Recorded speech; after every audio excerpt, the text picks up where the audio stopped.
നല്ല super taste ആയിട്ടുള്ള എന്നാൽ വളരെ പെട്ടെന്ന് ഉണ്ടാക്കാൻ പറ്റുന്ന ഒരു ബിരിയാണിയാണ് കേട്ടോ ഇത്. നിങ്ങൾ ഇതുപോലെ എന്തായാലും ഒന്ന് ട്രൈ ചെയ്ത് നോക്കണം. ഇഫ്താറിനാണെങ്കിലും അല്ലെങ്കിൽ വല്ല ഗസ്റ്റും വരുമ്പോഴാണെങ്കിലും പെട്ടെന്ന് ഉണ്ടാക്കാൻ പറ്റുന്ന ഒരു ബിരിയാണിയാണ് കേട്ടോ. അപ്പോൾ അതിന് വേണ്ടിയിട്ട് അരി നന്നായി വാഷ് ചെയ്തതിന് ശേഷം ഒരു അരമണിക്കൂർ സോക്ക് ചെയ്യാനായിട്ട് വെച്ചിട്ടുണ്ട്. ബസുമതി റൈസാണ് കേട്ടോ എടുത്തിരിക്കുന്നത്. അതിനുശേഷം കുറച്ച് പച്ചമുളക്, വെളുത്തുള്ളി, ഇഞ്ചി ഇത് നന്നായിട്ട് അരച്ച് പേസ്റ്റാക്കി മാറ്റി വയ്ക്കാം. ഇനി നമുക്ക് ബിരിയാണിക്ക് ആവശ്യമായിട്ടുള്ള ചിക്കനിലേക്ക് 1.5 സ്പൂൺ മഞ്ഞൾപ്പൊടിയും ആവശ്യത്തിന് ഉപ്പും കുറച്ച് വെള്ളവും കൂടി ചേർത്ത് ഒന്ന് വേവിച്ചെടുക്കാം. ഒരൊറ്റ വിസിലടിച്ചാൽ മതി കേട്ടോ. അപ്പോൾ ആ സമയം കൊണ്ട് നമുക്ക് ചോറ് വേവിച്ചെടുക്കാം. വെള്ളം ഒന്ന് ചൂടാവുമ്പോൾ അതിനകത്തേക്ക് 2 കറുകപ്പട്ട, 2-3 ഏലക്ക, പിന്നെ കുറച്ച് കുരുമുളക്, ഒരു കഷ്ണം നാരങ്ങയോട് ചേർത്ത് കൊടുക്കാം കേട്ടോ. അതിലേക്ക് ഒരു ഫ്ലേവറിന് വേണ്ടിയിട്ട് 2 സ്പൂൺ ബിരിയാണി എസൻസ് കൂടി ചേർത്തിട്ടുണ്ട്. വെള്ളം കുറച്ച് കൂടുതൽ എടുക്കണം. അരി ഇട്ടതിന് ശേഷം ഒരു 1/4 വേവാകുമ്പോൾ നമുക്ക് ഇതിൽ നിന്ന് വാർത്ത് മാറ്റി വെക്കാനുള്ളതാണ്. അപ്പോൾ ആവശ്യത്തിന് ഉപ്പും ചേർത്ത് നമുക്കിതൊന്ന് മൂടി വെച്ച് വേവിക്കാം. ഇനി ഒരു പാൻ വെച്ചതിന് ശേഷം നമുക്ക് കുറച്ച് അധികം ഓയിൽ ചേർത്ത് കൊടുക്കാം. ഗ്രേവിക്ക് ആവശ്യമായിട്ടുള്ള സവാള നമ്മൾ നന്നായി വറുത്തെടുക്കാണ്ടോ ചെയ്യുന്നത്. നമ്മുടെ ഗ്രേവിക്ക് കുറച്ചും കൂടി ടേസ്റ്റ് കൂടാൻ വേണ്ടിയിട്ടാട്ടോ ഇങ്ങനെ ചേർക്കുന്നത്. സവാള കരിഞ്ഞു പോവാതെ ഒരു ഗോൾഡൻ ബ്രൗൺ ആകുന്നത് വരെ നമുക്കിത് വറുത്തെടുക്കണം.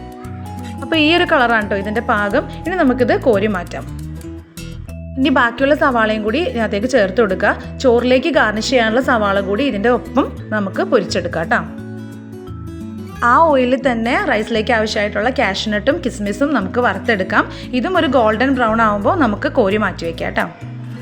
ഇനി നമുക്ക് ബിരിയാണിയുടെ മസാല തയ്യാറാക്കാം. അതിന് വേണ്ടിയിട്ട് ഓയിൽ ചൂടാകുമ്പോൾ അതിലേക്ക് പട്ട, മല്ലി, ജീരകം, പിന്നെ 2 ഏലക്ക കൂടി ചേർത്ത് കൊടുക്കാം. ഒന്ന് ചൂടാകുമ്പോൾ അതിലേക്ക് നേരത്തെ അരച്ച് വെച്ച ഇഞ്ചി, വെളുത്തുള്ളി, പച്ചമുളകിൻ്റെ പേസ്റ്റ് ചേർത്ത് കൊടുക്കാം. ഒന്ന് മിക്സ് ചെയ്തതിന് ശേഷം അതിലേക്ക് അധികം പുളിയില്ലാത്ത നല്ല കട്ട തൈര് ചേർത്ത് കൊടുക്കാം കേട്ടോ. എന്നിട്ട് നന്നായി യോജിപ്പിച്ചെടുക്കാം. ഇപ്പോൾ ഇത് ഏകദേശം നന്നായിട്ട് യോജിച്ചിട്ടുണ്ട്. ഇനി ഇതിലേക്ക് നമുക്ക് നേരത്തെ വറുത്ത് മാറ്റി വെച്ച ആ സവാള ചേർത്ത് കൊടുക്കാം.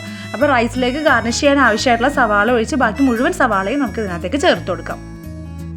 ഇത് നല്ലപോലെ ഒന്ന് യോജിപ്പിച്ചെടുത്തതിന് ശേഷം ഇതിലേക്ക് നമുക്ക് പൊടി ഐറ്റംസ് ആഡ് ചെയ്യാം.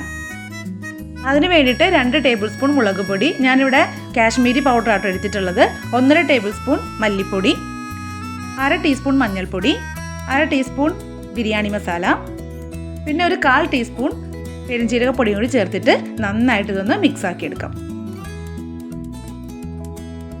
പൊടികളുടെ പച്ചമണം മാറുന്നത് വരെ നന്നായിട്ടൊന്ന് മിക്സ് ചെയ്തെടുക്കണം കേട്ടോ.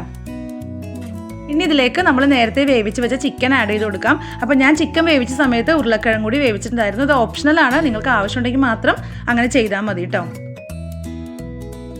ഇനി ഇത് നല്ല ഹൈ ഫ്ലെയിമിൽ തന്നെ നമുക്കൊരു 5 മിനിറ്റ് അടച്ചു വയ്ക്കാം. ഇപ്പോൾ ഏകദേശം ഗ്രേവിയും ചിക്കനൊക്കെ ആയിട്ട് നന്നായി മിക്സ് ആയിട്ടുണ്ട്. ഇതിലേക്ക് പുതിനയും മല്ലിയിലയും ചേർത്ത് കൊടുക്കാം.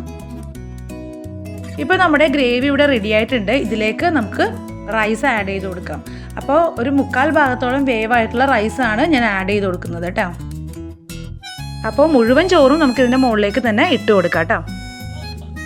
ഞാനൊരു 2-3 തുള്ളി റെഡ് കളർ ആഡ് ചെയ്യേണ്ടത് ഓപ്ഷണലാണ്. അതിനുശേഷം വറുത്ത് വെച്ച കാഷ്നട്ടും കിസ്മിസും കൂടി ചേർത്ത് കൊടുക്കാം.